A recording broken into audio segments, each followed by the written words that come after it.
Yo, I'm Micks Mowers and Mower Man, and welcome to my channel. In today's video, I'm going to be working on a Wacker plate, Wacker compaction machine. It's a Wacker that won't whack. The engine is running, but the oscillating plate is not doing anything at all. I did work on this machine a little while ago. I think it was a failure to start machine. Had a carburetor issue and also fuel issue, so I'll need to put a new fuel filter inside the tank. I had to cut that one out because it wasn't allowing no fuel through. The machine had been sat for a little while, so I have repaired it about 2 months ago. It all runs no problem at all, but now it's just stopped whacking. It's not vibrating, so that's what we're doing today. Quick little thank you to my very good friends over at D&M Chainsaws in West Sussex in Warburton. I popped down there just the other day to go and pick up a coil for a TS410 steel chainsaw, and they provided me with a very nice Oregon sign, which is beautiful. It's a nice metal one as well, which is what I like, and they said if ever get any signs come in, and if I want any, I can have some. So yeah, thank you very much to my friends over at D&M Chainsaws. You can hit them up over on Instagram, D&M's. Just go over to their Instagram channel, D&M Chainsaws, and just put a little comment in there saying Micks Mowers and Mower Man has sent you. Just say a little tiny hi for me, please. That'd be good. So that's that. So we'll go in the garden, have a look at this Wacker plate. I'll show you what it's doing, and then we'll get up on the bench. I have a suspicion I know what it is, but I won't know until we get involved in it, and then we'll go from there. So if your Wacker plate is running, but it just won't whack, then this video could be the video for you. If this is your first time in watching Micks Mowers and Mower Man, hit the old subscribe button, whack the old bell, set notifications to all, that way you'll be told next time I upload another video. So without further ado, let's get down and dirty, and let's get this Wacker plate up on a bench and try and get it vibrating one more time. Right, let's get out here. It's a lovely day, man. I've been working on this nice little alcove that I picked up a little while ago, but it all runs and dries, but now it only dries on one wheel, so I've got to sort that out at some point. We'll have a look at that. Let's get you up in the air. We'll move the alcove mower out the way a little tiny bit, and then we'll have a quick little squiz as to what's going on with this Wacker. I've got it on my set of wheels because it's too heavy for me to lift. I'm getting old, but they are just too heavy. It's as simple as that. They are a heavy old machine. Just move it forward just a touch. Ooh. I'll tip it up too much. I want to start it. So I've already had a look at it, as in had it running. The bloke, it's true what the bloke said. The machine runs, but it just won't vibrate. So let's turn it on. It might even start because I haven't long had it running. And then let's give it a pulse, see what it do. So there you go. Runs, but no vibration. But when you turn it off, have a listen. You hear that reoccurring noise. That's part of the problem, and I think I know what it is. So hopefully this could be a quick little fix. We shall wait and see. Right, Wacker plate now up on the old lift table. That was no easy thing. As you saw, it runs lovely actually, but it don't like to vibrate. So HT lead off whilst we're working on the machine, and the first thing I want to do, these are belt fed, okay? So you have a Honda engine here with an output shaft, pulley, belt, pulley, down to this oscillating, vibrating, off-centered cam device down here. I don't think that's the issue. I can hear something whirring, and I have a suspicion this has just slipped the belt. That's what I'm hoping it is. I'm hoping nothing's actually internally broken. I'm hoping it's going to be something quite simple. That would be quite hefty bolts. I reckon they're going to be about a 17 mil. That's what I reckon they're going to be. Let's try an 18. Yeah, it could be a 17. Not a bad guess. Yeah, 17 mil, and we'll put that onto a ratchet. I'll put a little bar on there normally just to help out. And it looks like there's 3 or 4 bolts to remove, which will remove the cover off of here. I'm hoping these are captive. I've got one here to do. It'll be nice when this cover comes off, if it literally, the belt is just there, and let's put the belt back on, away we go. We might have to try and tension it, we shall see. Worst case scenario, belt was snapped, and I've got to get a new belt for it. That's a worst case scenario. Got one there to do.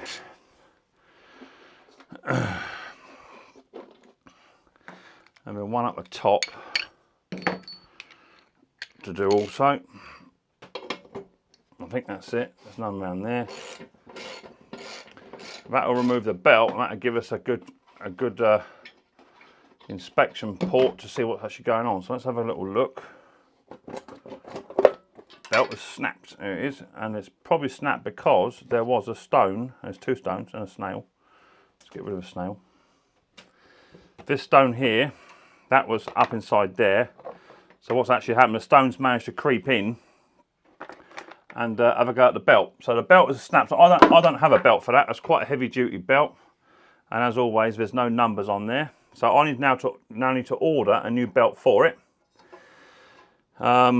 Which is not an easy thing to do. And all it is, which is just literally try and slip that belt on, and that should be good enough. So let me get on the phone, let me try and find a spare belt for that, and I'll come back to you in 1 or 2 minutes once I've found out where to order it from. Give us 2 ticks. Right, found the part for the belt. Let me try and find a part number for you. If this is a bell, this one, I got it from L&S Engineering, and the belt for this one, this is a Foxtrot Charlie 4000E, and the belt part number for this is a 21/0271 from L&S Engineering. So if you're after one of the belts for these, that's what it's for. Right, next thing I want to do on this machine is it's coming also because when I did a service on it, the fuel tank filter was blocked up so badly I actually cut it off because it wasn't getting no fuel through. So I also want to place the fuel tank filters. Let me get set up and I'll come back to you in 2 seconds.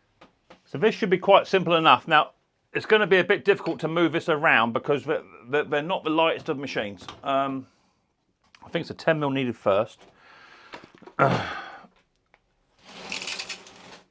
And you can remove some of this other stuff to get at it, but you don't need to. So a 10mm is all that's needed to remove the front 2 nuts on here. Cool, they did up. They were up tight. Who did them up? Me. There's 2 to do here. So remove 10mm nuts just on the front of a Wacker. I'll try and get you around a bit more so you can see a bit better.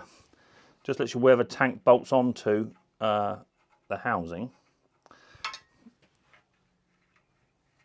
There's one there to do. And there's another one just the other side. The problem with these type of machines is that they just live in dirt, don't they? They live in dirt on driveways. Picked up, thrown in a van, forgotten about to the next day, and they just don't get the service work that they truly deserve. Because this is a serious bit of kit. This is, you know, it's not a light bit of kit at all. That will remove or loosen the front side of it up, and then you've got to go around the back here to remove the other side of it. And move the handle down. Oh. This is one of the advantages of having a lift table. Now there's one bolt that's right down the top here. Let me show you where it is. It's a bit of a pickle to get to. Let me just remove it off the stand and I'll show you where it is, what I'm actually talking about. Oh. So the next bolt is going to be located around here, in here, and I believe it's that cookie there. Not that one, I think it's that one there off the top of my head. I'm going to double check myself. Yeah, it is. I think it's that one there. That 10mm just there you've got to remove as well. So let me get that removed. Once it's removed, I'll come back to you. There's no point in you sitting and watching me struggle with the camera in the way. I'll get that one removed.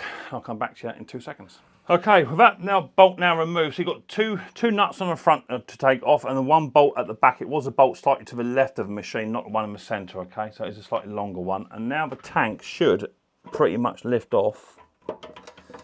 He says it's a bit fiddly, but it will come up. There it goes. And then you can tip the tank all the way around onto its side, and that's where we want to get to here. So what I need to do is I need to remove that clamp off of the hose, and then retract the hose off of the filter, and then that will then remove the tank all in one go. So that's the idea. So let me get a pair of stubby nose pliers, which I think may be out, may not be out. No, they're not. So stubby nose pliers, and remove the fuel clamp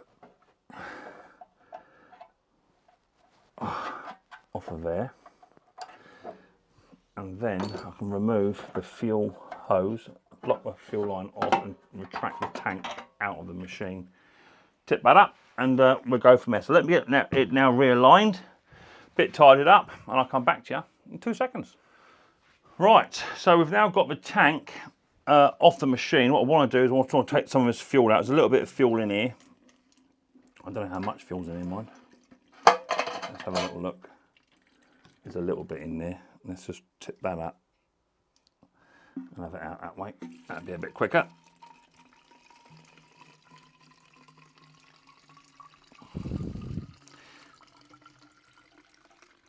Making a mess. And that'll do. That's most of the fuel out. Put the cap back on. And then round the back here, this is the one we want to get to. I think that's a 12 or 13 on there from what I remember from last time. I'll try a 13. It is a 13. I'll try a 12 though. That was a bit of a slack fit. It is a 12. Let's put that back into there. And then I want my little tiny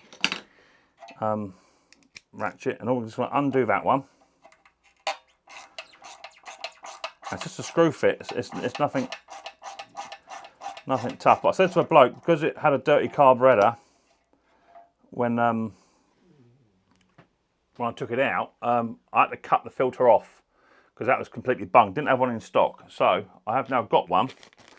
I said to a bloke, if you continue to use it with all the dust and environment visa in, you're going to have problems later on. So we've got a brand new fuel tank filter. That's a Rockwood one, and its part number is 03360. Fuel tank connector fits Honda GX models.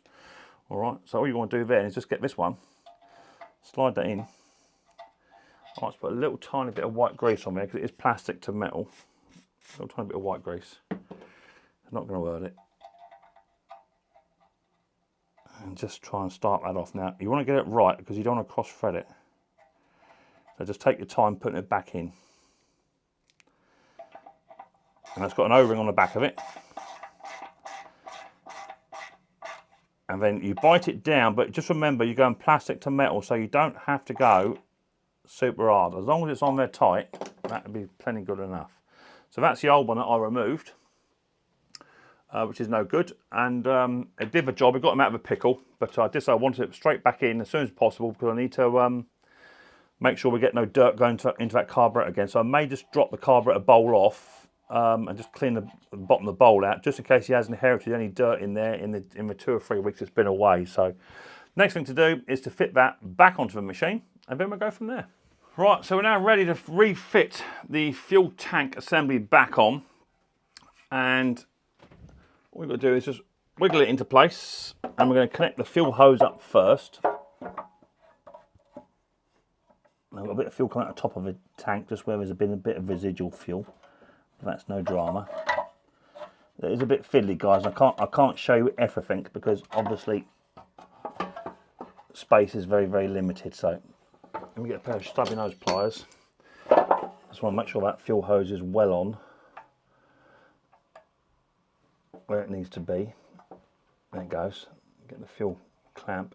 That's got to go all the way on, so we get no fuel leaks. And then lift the tank up, put these 2 studs through here first, and then it'll sit back onto the back one. So just push it back a bit, sit it into place, and once it's sat down, we're quite happy. You can then get your 2 nuts and just loosely reattach those. Now, one thing you want to look out for is before you fire this back up is that where the fuel pipe comes back onto this governor arm with a bent spring, which wasn't bent last week, just make sure that fuel pipe is not affecting the governor arm, okay? So just loosely fit those 2 nuts on, okay? Leave them loose, don't do them up just yet. Spin the machine around, and then right down in here, this is the 10mm one that I was on about, that the longer bolt. There was 2, do you remember? There was one just to the right and then one to the left. It's to the left, that one there, okay? That's one's got to go back in. And it's a bit of a pickle to get out. I don't know if I can do it with you guys watching, because it might be a little while. Where's my 10mm nut for that? Here it is there. So what I've got a nice big long socket. Put a 10mm on, and then you just got to guide it into place, in through the hole. And once you start it off, you'll be laughing, but the spark plug may be in your way. Okay. Well, that's got that. So now I can just nick that one up now. It doesn't like going all the way up tight just because of the route in which it's set. So just make sure you've got a good purchase on it. There it goes. That's that. I'm going to add my socket back. So that's that. So that is now the fuel filter back on the tank. So we'll get no dirty fuel in the future. I'm just going to get my funnel, make sure that's clean. Let me get an air compressor on that. And we'll just want to check his fuel, make sure his fuel's good, which it is. And then we're going to put his fuel back into his machine, because it's important to fill the tank back up again, so that we can then check for leaks going forward. So that's his fuel back into there.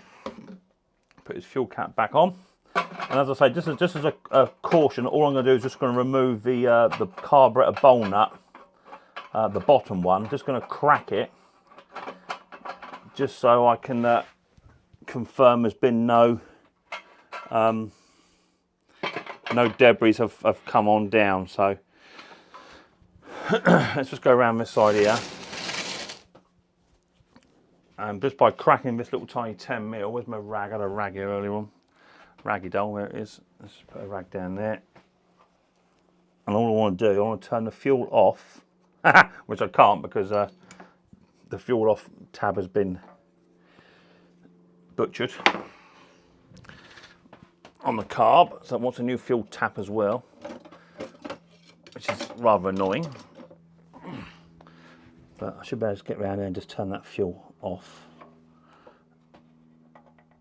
by hand. Oh, Mr. Fuel tap. Right, jab myself.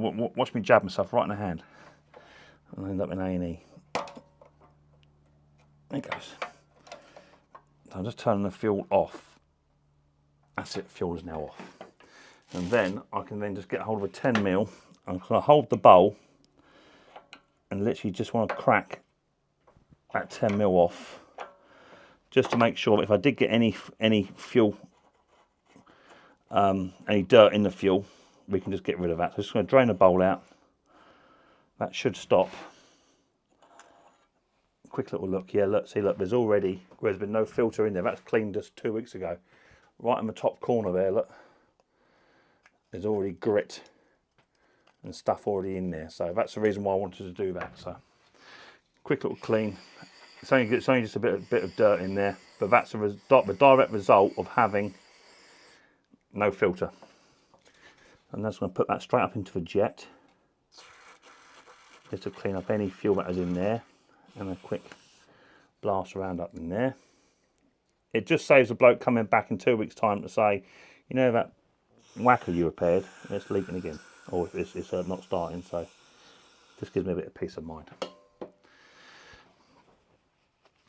Right, bowl's now clean. Yeah, lovely. And all we're going to do is just going to put that back into its seat, and then do that 10mm up. So that is it. That's the fuel filter done. Really simple. Quick little carburetor, not clean, but just clean out. It was clean not so long ago. Lovely. I'll turn the fuel on in a minute. But now I've got to sit and wait now for L&S Engineering to send me the belt for that. Once the belt turns up, we'll fit that and go from there. There's a nice little dink in that pulley, which I think is where that stone is. But you just check the condition of pulleys and bearings here. But they're all good, to be fair. But that pulley has had a bit of a dink where the stones hit it. But there you go. So once the belt comes in, I should carry on with this video, and we'll go from there. Right, so it is around about 3 days later, and I'm busy up in the house, but I've got Sparkies in there today, and I want to try and get this Wacker plate finished, so I'll get that gone. and the belt was turned up for it. So if you remember rightly, pardon me, despite the fact it's only been about 30 seconds for you guys, it's been about 3 days for me. So we've got the Wacker plate here, which had a broken belt. The belt's been thrown away. And all we want to do, pretty much on this, is just to remove the bolts that retain it, the cover, which I only just put on loosey-goosey, although that one's on a bit tighter than what it should be. And then just want to fit the new belt on. Now, I'm hoping just to slip the belt on, and with enough tension already on there, we won't have to muck about it too much, because if not, what you have to do is you have to loosen the engine and then slide the engine back, and that is your tensioner. But I'm hoping just to slide this on, and then this should be then up and running. So let me get you moved out of the way, get the cover off, and then I'll bring it back around the other side to get a bit of a better look, okay? Right, so I've got it situated around the other side now, so we're going to now remove this cover, get that gone, and all the pulleys are good. Now, if you've got one of these machines, I picked up a belt from L&S Engineering. I think it was about 20 quid, something like that. I might be wrong. And the order number, where's the belt number? Let me find it. So it's a 21/0271 belt. Quantity 1. I'm hoping I can just literally, that's free spinning, and that's the oscillating one. So this will have a clutch on behind it. So once that starts to power up, that will then allow the mechanism to spin. It's got a clutch behind there by the looks of it. So get a belt onto a pulley there, feed that round, and literally force that over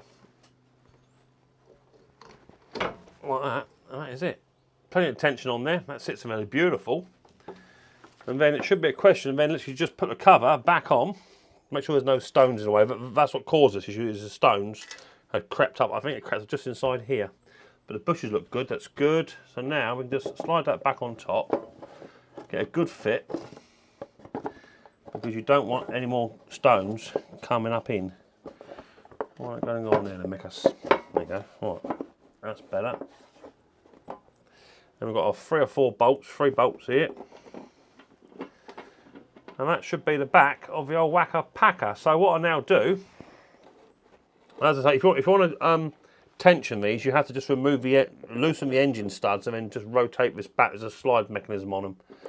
You just slide them back, and then that'll be done. So I've got these 3 bolts just to nick up very quickly.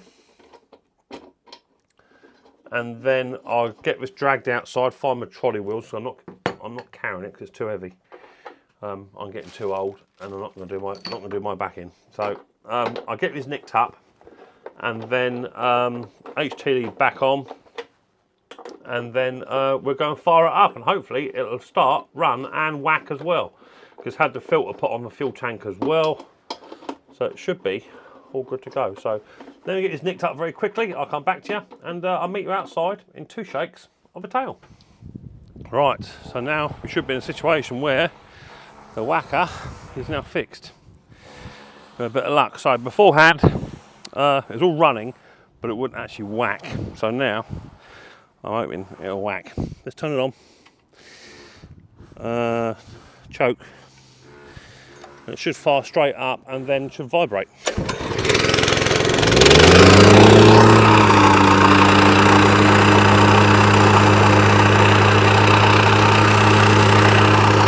Lovely. I'm not going to go mad. I don't want to ruin my lawn. But that's a quick little fix. So, despite the fact it came in for a fuel tank filter, which was needed for previous repair, all it was a simple belt had slipped, and for about a £15–20 item, back up and running in about 3 days, which is good. No more maintenance required. So yeah, super happy. So if you've got a Wacker packer that is running but it won't whack, then take your cover off, check your belt, your belt might have just snapped. If it has snapped, get it replaced, and you'll be whacking again in no time at all. If you enjoy this sort of video of Micks Mowers and Mower Man, then hit the subscribe button, whack the old bell, set notifications to all. That way you'll be told next time I upload a video, and I'll check you guys and guys out on another episode of Micks Mowers very, very soon. But until then, don't forget, much more importantly, take it easy.